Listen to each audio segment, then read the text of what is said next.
Eagle fans, it is week 9 in our football season. Hard to believe, isn't it, Coach? It is. It flies. Yeah, we want to welcome you to the week 9 Eagle Football Coaches Show here at Ouachita Christian School, brought to us by our sponsor, McDonald's. Thankful for McDonald's for helping us with this Coaches Show. And we're coming off a big win against a tough Mangham team, standing at 8-0. 4-0 in district. And, Coach, the first thing I want to do is I do want to talk about the game just a little bit, some of the plays and some of the players. And where I want to start today is our offensive line.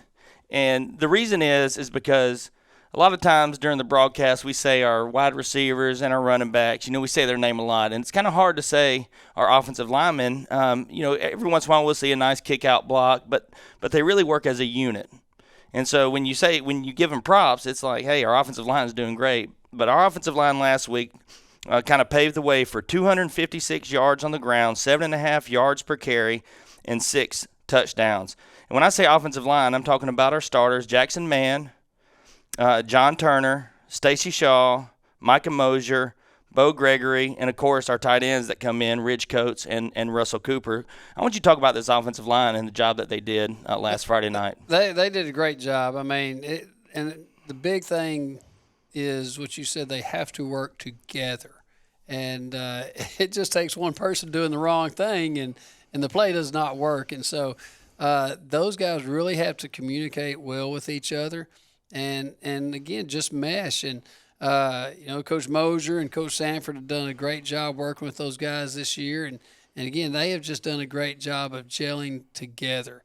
And, when you can – because Mangham, their defensive line, they were huge. They were. And Coach Mosier, told me, their nose guard in particular, he said, we've not seen a nose guard that good since 2010. When we played White Castle. And so, again, they had a solid defensive line, and our guys just, again, communicated well, played good technique, and got after it. And so, opened up the holes and made a lot of good things happen for our running backs. Well, I want to talk about, it wasn't just a running game. We didn't allow any sacks either. True. Allowed Luke to be incredibly efficient. Had a big night. Yep.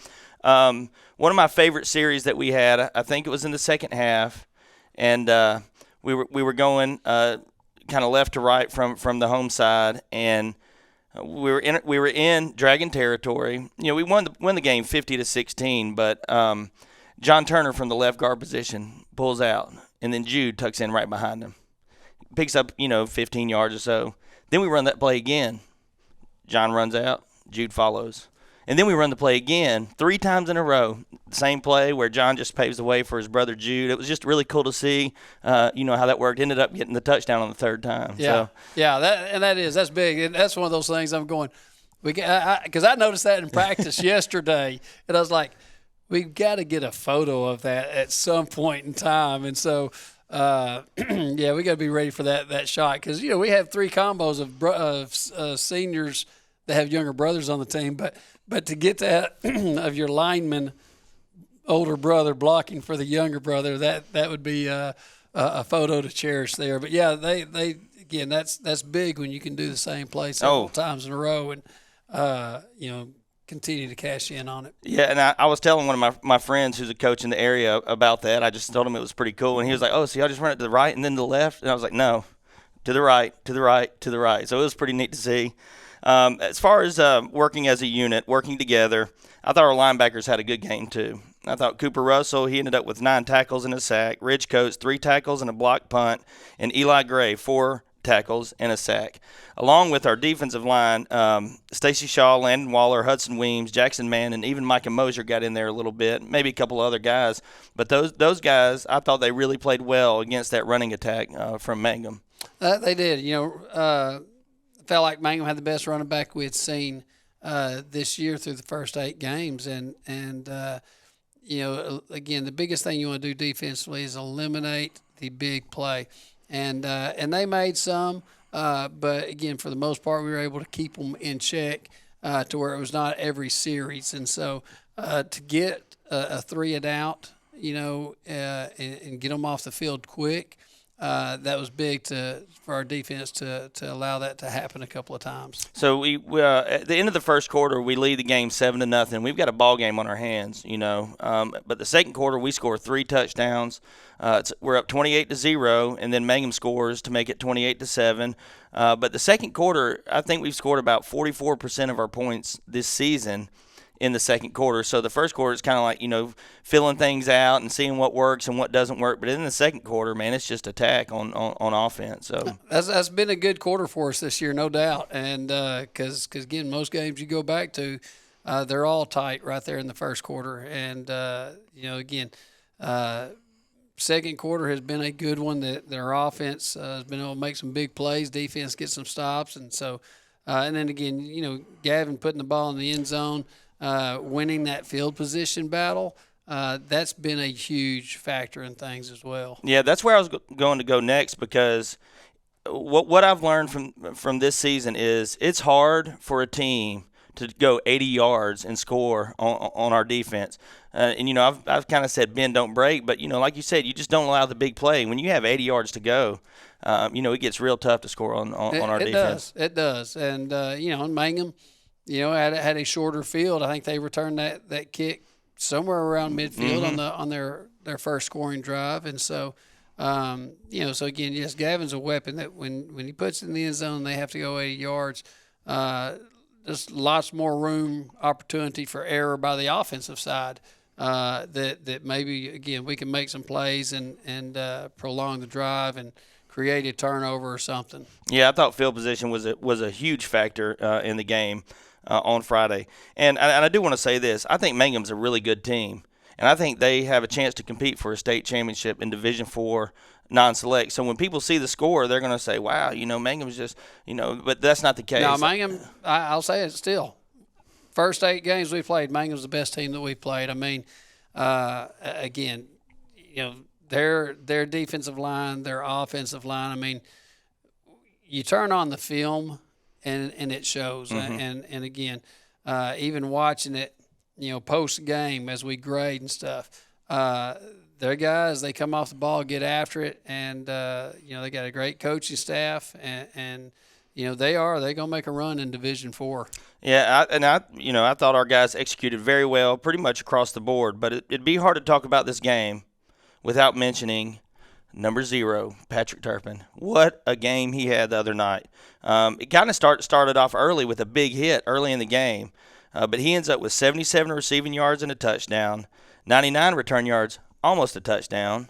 We had a penalty that brought that one back. He had an interception. He had that big hit. He had several tackles on defense. And Gavin kicks one down to like the 1, and it kind of the ball flops around, and Patrick goes down there and makes a tackle. So people talk about 3 phases of football. There's probably 4, because you got your special teams return and your coverage. And he was the player of the game, in my opinion, and on all 4 phases in football. I'd agree with you on that. He did. That was a huge game. That again, and it's little things. You notice the big hit, but first play of the game, he did a great job of just technique, battling with the receiver and fighting to keep outside leverage to make the running back turn in and allow the rest of the defense to help out. But he's just the kind of kid that does things right. And I tell you, I've been just super pleased with his punt returns this year. And no, he's I hate that he had his one called back, his first punt return touchdown called back. And yes, Tate set the record last year with however many returns and stuff like that. But what Patrick's doing that's so valuable is he's fielding the punts. And person doesn't realize how much, again, that wins field position, because if you let it hit the ground and then bounce another 20, you just lost 20 yards. Mm-hmm. And so just the fact of him fielding the punt and then adding yards to it on the run, to have, I think 4 that he fielded the other day and almost 100 yards in returns, that's a lot of field position. And so Patrick he did a great job. Again, he's just one that does things right.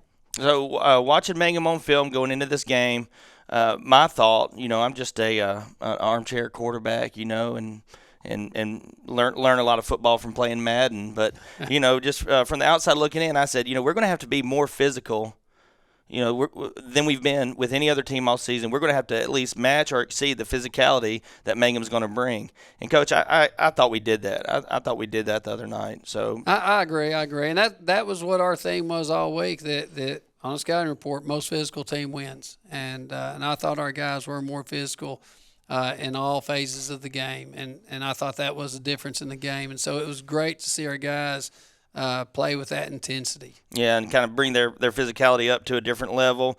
Our running game, Macon, third consecutive game, over 100 yards, 15 carries, 156 yards, and 2 touchdowns. And he just had that kind of that 56-yard run that was just unbelievable. The way that he avoided tackles, spun off of them, made his cuts.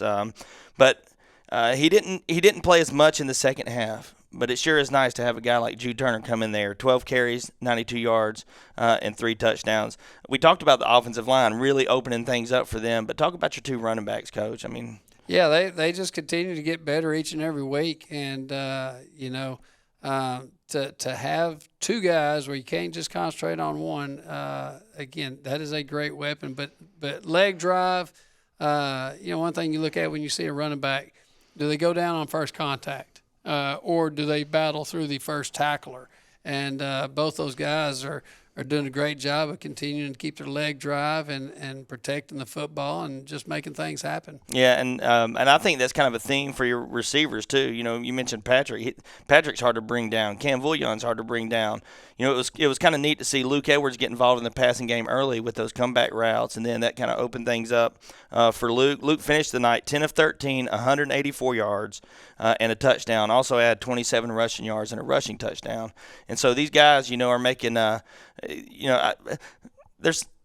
I love watching this team because they make each other look good. There's some type of cohesiveness. There is, and again, they have good chemistry. Our offense is, I feel like that they're really clicking. That again, it's lots of different weapons. It's not just dependent on one person. There's lots of different weapons, and they're just in sync with each other. And Coach Vadring's doing a great job with the offense, and again, those guys are just really gelling together and clicking, and that's exciting to see. At this time of the year that they just continue to get better. 2 more questions. The first one is third down defense. Mangham was 2 of 12 on third down conversions. And if you got an offense like we're talking about here with your running backs and your receivers and a quarterback that's as efficient as Luke was, it sure is nice to get them back on the field. Your offense your defense can get those stops on third down. 2 of 12. That's teams are 21% on the season against this defense on third down. That's pretty good compared to our offense, which is almost 56%. The money downs are huge, and that's one thing. That our defense emphasizes is understanding the money downs and winning the money downs. And, Coach Bentley calls the defense on game night there and just does a good job of mixing things up and scheming where different guys are bringing pressure. And again, our guys, they study film and prepare, and so that's huge to win those money downs like that. All right, so I got one more question, and it's kind of an injury update. Saw Eli Gray go out of the game. Gavin's been getting treatment this week, and Macon, he's kind of, he set out against Beekman Charter, had a great game last week. So if you could, Coach, just fill us in on what you can with those guys.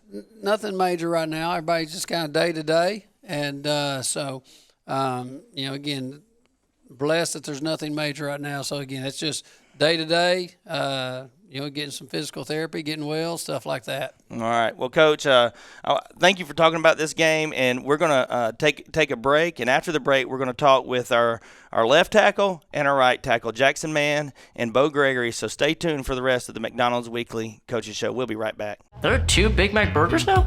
Never had a Big Mac.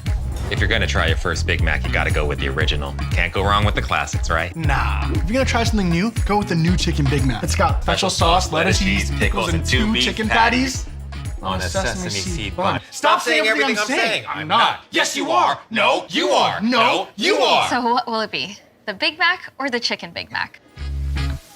Yes. The Chicken Big Mac. It's not a Big Mac. Get it while you can. Welcome back, Eagle fans, to the Week 9 OCS Football Coaches Show. It's such a pleasure each week to sit down with Coach, but also to spotlight some of our seniors. And today I have our right tackle, number 58, Bo Gregory, and our left tackle, number 54, Jackson Mann. You guys are our bookends each week, man. And y'all have done a great job this season. It's been so fun to watch our offense put points on the board like crazy. And from the stands, a lot of times we see the receivers and the running backs and the quarterback, and you guys don't get it shouted out as much. And but people that know football can see how good of a job you guys are doing. And so that's the first thing I want to say is great job this season. We're sitting at 8-0 on the season. Big win last week against Mangham, in large part due to the way that our offensive line played.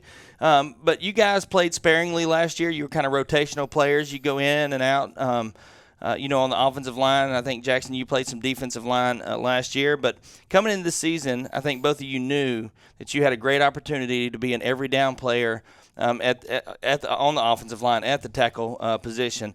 So I'll start with Bo. Bo, what did you do to prepare for that this season?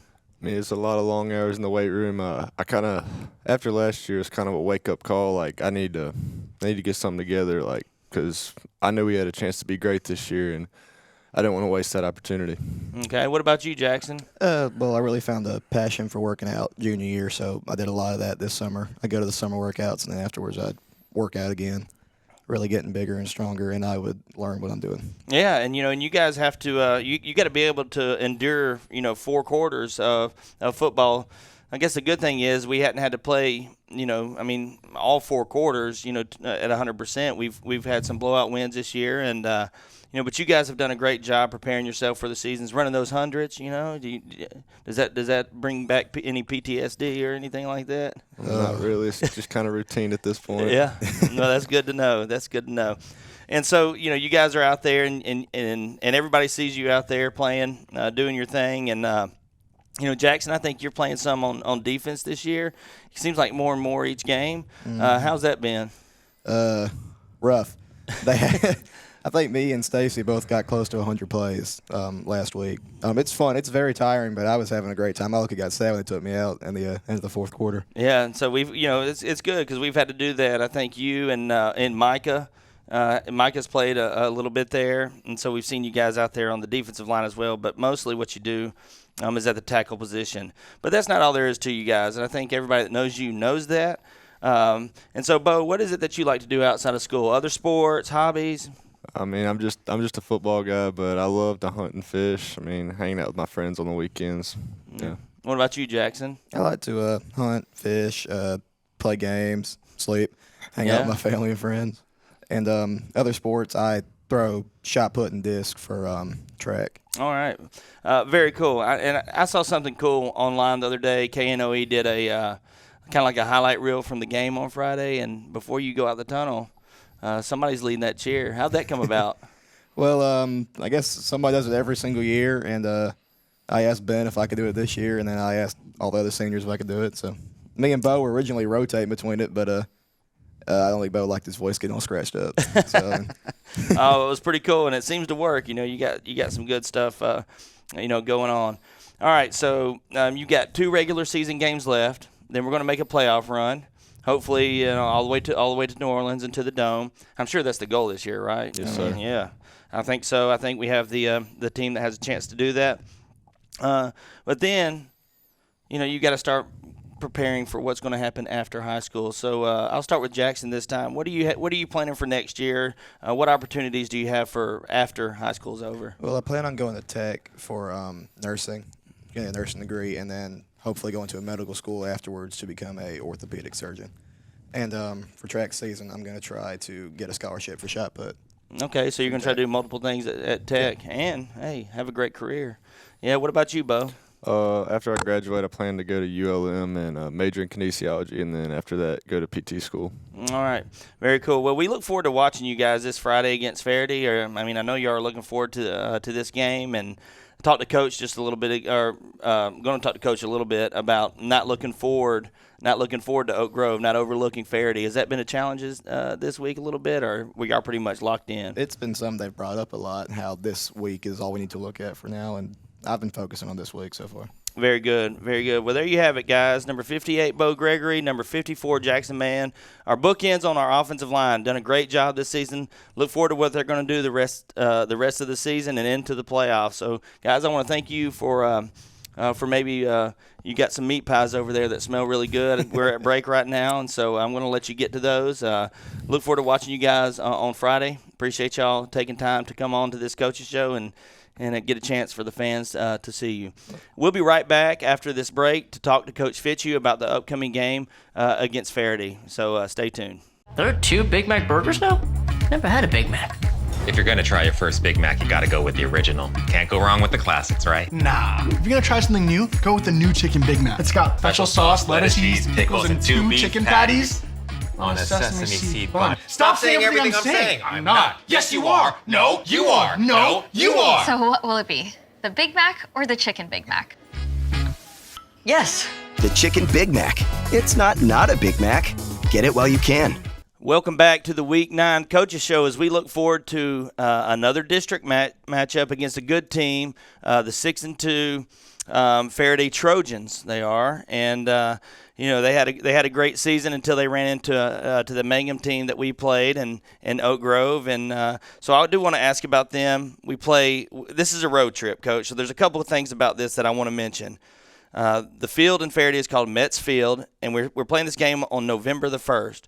And that just looks weird that we're already playing November. 1, because it seems like the season's flying by. 2, the weather, So it is November football. So, it's a big time in the season. We got a long trip ahead of us.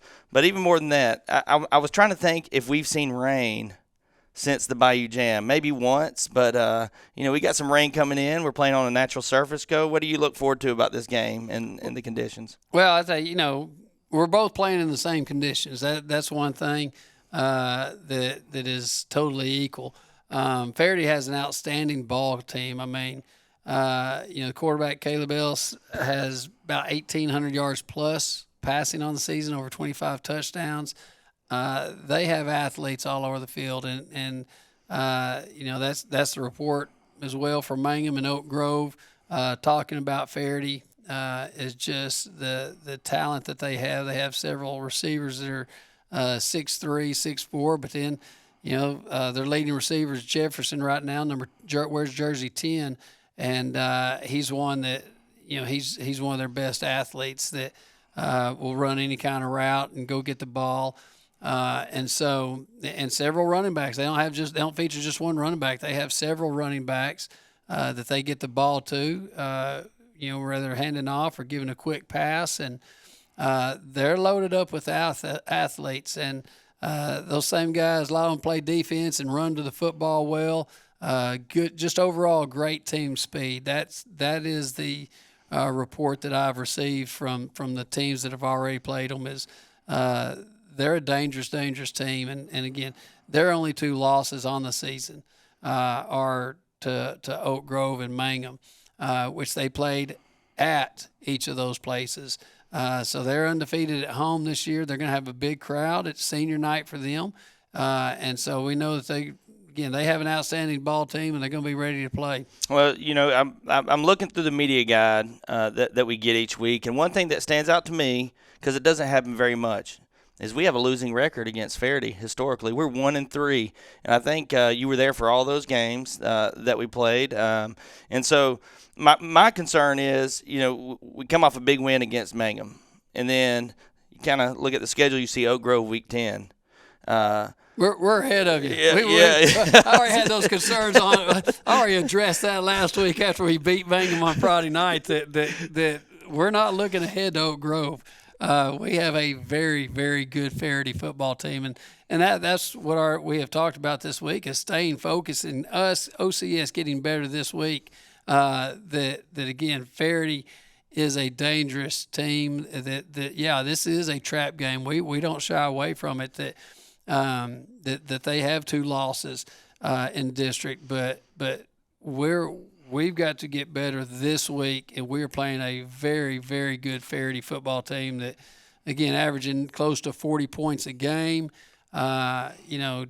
Great group of athletes, and so no, we're ahead of you. We're focused on that as well. Yeah, they I also noticed they have a lot of seniors that play on offense. I think they have 6 or 7 seniors that'll start on offense, and they score points. I also saw on film where they're dangerous in their return game.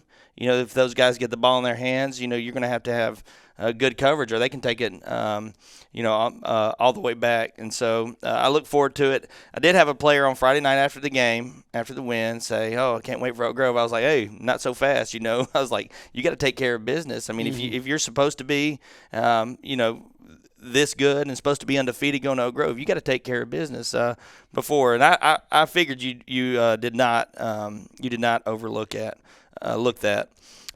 So with all the starters on offense, the senior starters on offense, they are going to be a tough team to play, and I know you're going to get our guys prepared. You mentioned some of the players that they have and their schedule, and this is our longest road trip of the season to this point. There may be something in the playoffs that'll be further. So what do you guys do? Just from a kind of an administration standpoint, how do you guys prepare? What all is involved in preparing for a road trip like this? Well, different situations. Like for this one, you have to your pregame meal you want to eat sometime between 3 and 4 o'clock. Well, there's not a whole lot of places between here and Ferriday to stop for a pregame meal, and so. Our high school kids finish lunch at 1 o'clock, so we're not going to turn around and eat a pregame meal at 1:30. But they'll have lunches that we'll pack and that we'll get from Daily Press, and then we'll hand them to them as we get on the bus to head out around 3. They can eat their own lunch between 3 to 3:30ish, and we will head down there. It is about an hour and a half or so down there, so we plan on arriving around 4:30. Again, getting our guys taped and regular routine and stuff like that from there. Well, I just got to say, Miss Kim Stinson, she takes care of us in the booth. She makes sure we have our rosters and all the information. And I know it goes a long way when it comes to things like this. Kim's the boss. We make no bones about it. Anybody walks in the field house always points and say, "There's the boss." Yeah, that's right. She does a great job. That so many things go unnoticed because it's like, "Hey, Kim, we're going to need to do this," and she takes care of, okay, who's getting what kind of sandwich, what time we're going to have them here, who's picking them up, and everything like that, in addition to doing the laundry as she does and our weekly reports and, feeding the other teams when they come to OCS.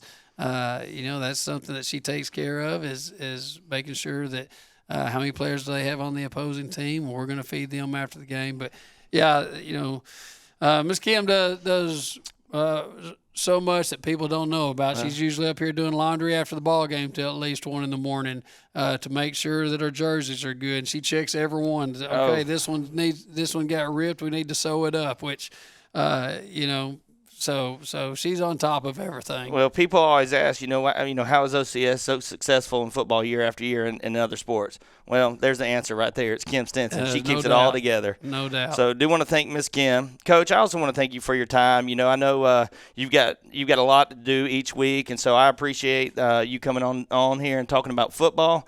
I have a lot of parents come up to me and say, "Hey, I look forward to the coaches show, each week." And so I think it's pretty cool. If you don't have football, this is a good way to get football each week. And so we'll head down to Ferriday this Friday for a next-to-last district game, our Week 9 game, as we take on the Trojans. Make sure you get there on time. Bring a poncho if you need to.